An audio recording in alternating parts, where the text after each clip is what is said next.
उन्नाव में 2 नाबालिग दलित लड़कियों की हत्या, एक नाबालिग गंभीर रूप से घायल। रेजेंसी हॉस्पिटल में चल रहा है घायल का इलाज। जिससे मिलने आ रहा भीम आर्मी अध्यक्ष चंद्रशेखर आजाद को कानपुर पुलिस प्रशासन ने मिलने से रोका। गंगा बैराज स्थित भीम आर्मी राष्ट्रीय अध्यक्ष चंद्रशेखर आजाद धरने पर बैठे। उनकी यह मांग है कि पीड़ित परिवार से हमें मिलना दिया जाए, पीड़ित का इलाज दिल्ली एम्स में कराया जाए।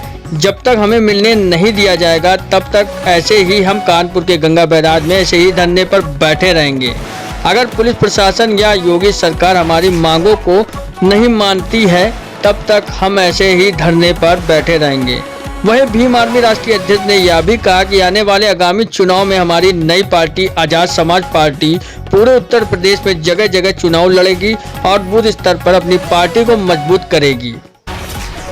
दलित और पिछड़ा वर्ग और सभी जातियों के लोगों को साथ में लेकर यूपी सरकार को भी घेरेगी। आगामी चुनाव में जीत दर्ज कराएगी। अब की केकेएस न्यूज के लिए संदीप जायसवाल की रिपोर्ट, कानपुर।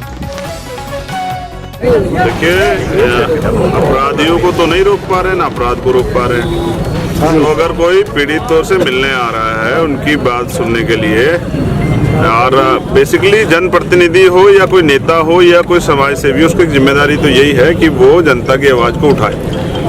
तो बच्ची की हालत कैसी है और उसका स्वास्थ्य में किस तरह का सुधार हो रहा है। तो जैसे कॉन्स्टिट्यूशन का आर्टिकल 21 है जो जीवन की सुरक्षा की गारंटी देता है और उसमें किसी को सरकार को बाधा नहीं बनना चाहिए। लेकिन मैं बहुत 17 तारीख की रात से मांग कर रहा हूँ कि हायर सेंटर्स को रेफर किया जाए। और चलिए, अगर आप हायर सेंटर रेफर नहीं कर रहे हैं तो मेडिकल बुलेटिन में तो कुछ चीज़ें ऐसे तो रखिए तथ्य के साथ जिससे पता लगे उसकी हालत में कैसी है, या फिर बच्ची को सामने लेके आइए कि क्या वो है। तो वो सब चीज़ें तो तत्काल नहीं हो रही है, लेकिन अगर कोई मिलने आ रहा है तो उसको रोक दिया जा रहा है।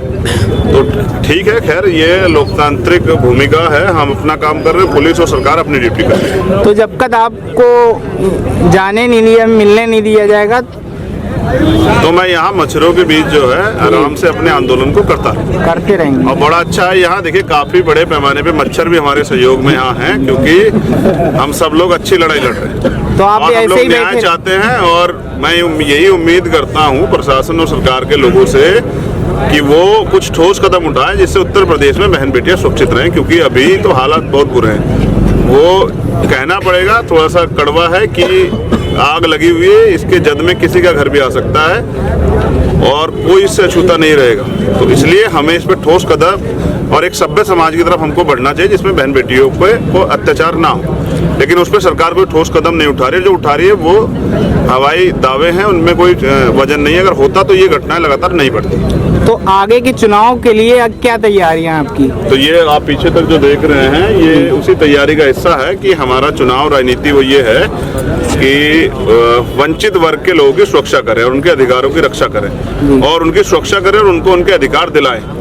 तो यही हमारी राजनीति और ये प्रॉपर रूप से काम हो रहा है। मैं वहाँ से आ गया हूँ और ये लोग यहाँ से रिलेटेड जो लोग हैं वो यहाँ लड़ रहे हैं। तो हम अपनी जिम्मेदारी जो है वो निभा रहे हैं। लोगों के लिए चुनाव जो है वो आगे बढ़ने का अवसर है और मेरे लिए अपने लोगों को तैयार करने का।